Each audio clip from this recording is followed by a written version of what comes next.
और अब एक बड़ी खबर आपको बता दें, बिहार में महागठबंधन में सीटों का पेच लगातार फंसा हुआ है, तकरार भी जारी है। ऐसे में आज दिल्ली आएंगे तेजस्वी यादव, राहुल गांधी से मुलाकात कर सकते हैं तेजस्वी।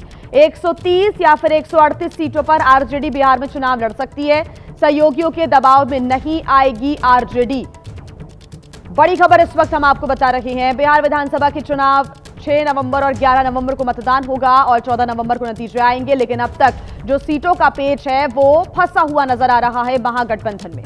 लेकिन आरजेडी ने पहले से ही साफ कर दिया है कि दबाव में नहीं आएगी आरजेडी और 130 या फिर 138 सीटों पर आरजेडी चुनाव लड़ सकती है।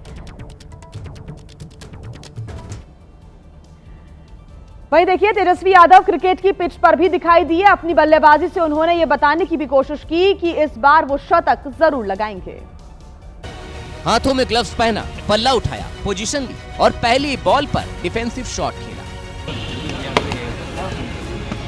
कुछ देर तक डिफेंसिव प्रैक्टिस के बाद तेजस्वी ने बल्ला चलाना शुरू किया तो नेट के पास खड़े लोग भागने लगे। भागो भागो।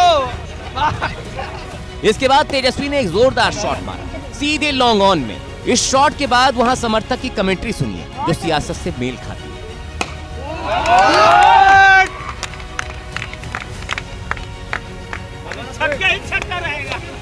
तेजस्वी की टीम के कैमरामैन फील्डर बन गए, समर्थक और सुरक्षाकर्मी दर्शक बन गए थे और तेजस्वी का क्रिकेट वाला प्यार बाहर आ चुका था। प्लेयर ठीक।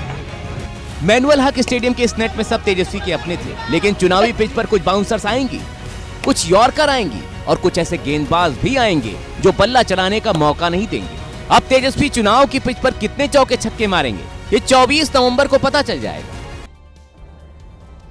देखिए, सीट बंटवारे को लेकर महागठबंधन में जबरदस्त तकरार है और अब सूत्र ये बता रहे हैं कि दिल्ली पहुंचकर तेजस्वी यादव सीधे राहुल गांधी से मुलाकात कर सकते हैं।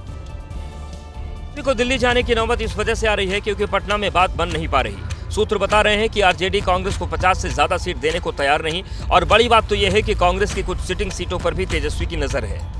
उधर दूसरी तरफ 8 सीट की जिद पर अड़े पशुपति पारस को तेजस्वी ने पार्टी का विलय कराने का ऑफर दे दिया, जिसके बाद पशुपति पारस की पार्टी ने आनन फानन में आपात बैठक बुला ली। इसी तरह सीपीआई एमएल 30 सीट मांग रही है, लेकिन तेजस्वी 22 से ज्यादा सीट देना नहीं चाहते। सीपीआई के पास भी 24 सीटों की लिस्ट है, लेकिन तेजस्वी 7 से ज्यादा सीट नहीं छोड़ रहे। सीपीएम को भी 10 सीट चाहिए, लेकिन तेजस्वी 5 से ज्यादा पर राजी नहीं है। मुकेश सहनी भी 30 सीट मांग रहे हैं, लेकिन उन्हें 18 सीट का ऑफर दिया गया है। तो देखिए, एक तरफ जहां महागठबंधन में तकरार है तो वहीं दूसरी तरफ बिहार एनडीए में भी सीटों को लेकर पेंच फंसा हुआ है। बड़ी खबर आपको बता दें, बिहार के एनडीए नेताओं का दिल्ली में लगातार उनका डेरा जारी है, वो लगातार बैठक कर रहे हैं। दूसरी तरफ जेपी नड्डा से जीतन राम मांझी और उपेंद्र कुशवाहा मिलने के लिए पहुंचे। उपेंद्र कुशवाहा 7 से ज्यादा सीटों की मांग पर अड़े हुए हैं तो वहीं चिराग पासवान 29 सीटों पर अड़े हुए हैं। सूत्रों के हवाले से यह बड़ी खबर मिली है। तो देखिए, बीजेपी और एनडीए के नेताओं के बीच सीट बंटवारे पर बात अभी तक फाइनल नहीं हो पाई है, लेकिन सूत्र ये बता रहे हैं कि ना तो जीतन राम मांझी अभी तक माने हैं और ना ही चिराग और उपेंद्र कुशवाहा मानने को तैयार हैं। सुबह होते ही सबसे पहले उपेंद्र कुशवाहा का एक्स पर पोस्ट आया, जिसमें उन्होंने बातचीत पूरी होने के दावे को खारिज कर दिया और यहां तक कह दिया कि जो खबरें प्लान कर रहा है वो धोखे से कम नहीं। सूत्र बता रहे हैं कि उपेंद्र कुशवाहा 13 से कम सीट पर मानने को तैयार नहीं, जबकि बीजेपी और जेडीयू 7 से ज्यादा सीट देना नहीं चाहती। बल्कि तो जीतन राम मांझी भी हैं, जो अपने बेटे संतोष मांझी के साथ सीधे जेपी नड्डा के घर पहुंच गए और करीब आधे घंटे तक बातचीत की। सूत्र बता रहे हैं कि मांझी 15 सीटों पर अड़े हैं, जबकि बीजेपी और जेडीयू ज्यादा से ज्यादा 7 सीट देने को तैयार हैं। हालात बेकाबू होते देख बिहार बीजेपी के अध्यक्ष दिलीप जायसवाल ने रविवार को सीट बंटवारे की बात कही, लेकिन चिराग पासवान की पार्टी के सूत्र बता रहे हैं कि सोमवार से पहले कुछ भी नहीं हो सकता। चिराग पासवान 26 सीटों पर राजी होते नहीं दिख रहे और अब बहुत जल्द अमित शाह से उनकी बातचीत हो सकती है।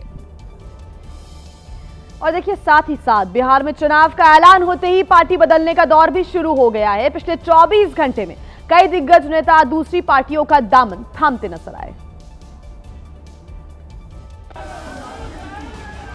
लोकसभा चुनाव से पहले चिराग पासवान को छोड़कर मायावती के साथ जाने वाले जहानाबाद के पूर्व सांसद अरुण कुमार को नीतीश कुमार ने दोबारा जेडीयू में बुला लिया है।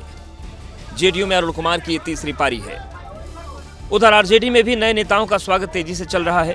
पूर्णिया से पूर्व सांसद संतोष कुशवाहा, बांका से मौजूदा सांसद गिरधारी प्रसाद यादव के बेटे चाणक्य प्रकाश रंजन और घोसी से पूर्व विधायक राहुल शर्मा, तीनों ही जेडीयू छोड़कर तेजस्वी के साथ आ गए।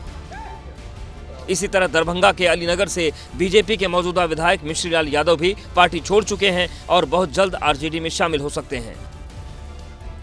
उधर शिवहर के विधायक चेतन आनंद ने आरजेडी छोड़कर जेडीयू में जाने का इशारा किया है, तो मोहनिया से आरजेडी विधायक संगीता बीजेपी में शामिल होने की तैयारी कर रही हैं। भोजपुरी सुपरस्टार पवन सिंह ने बिहार विधानसभा चुनाव लड़ने की सभी अटकलों पर विराम लगा दिया है। पवन सिंह ने खुद ही ऐलान किया है कि वो बिहार विधानसभा का चुनाव नहीं लड़ेंगे। ज्योति सिंह के साथ चल रही तनातनी के बीच पवन सिंह ने सोशल मीडिया पर पोस्ट करके चुनाव न लड़ने की बात कही है। पवन सिंह ने पोस्ट कर लिखा, मैंने चुनाव लड़ने के लिए पार्टी ज्वाइन नहीं की थी, मुझे विधानसभा चुनाव नहीं लड़ना है, मैं पार्टी का सच्चा सिपाही हूं और आगे भी रहूंगा। इससे पहले शुक्रवार को पवन सिंह की पत्नी ज्योति सिंह ने जन सुराज पार्टी के संस्थापक प्रशांत किशोर से मुलाकात की, तो अटकलें लगाई जाने लगी कि ज्योति सिंह जन सुराज पार्टी के टिकट पर चुनाव लड़ सकती हैं। हालांकि मुलाकात के बाद प्रशांत किशोर ने खुद कहा कि ज्योति सिंह टिकट मांगने नहीं आई थी,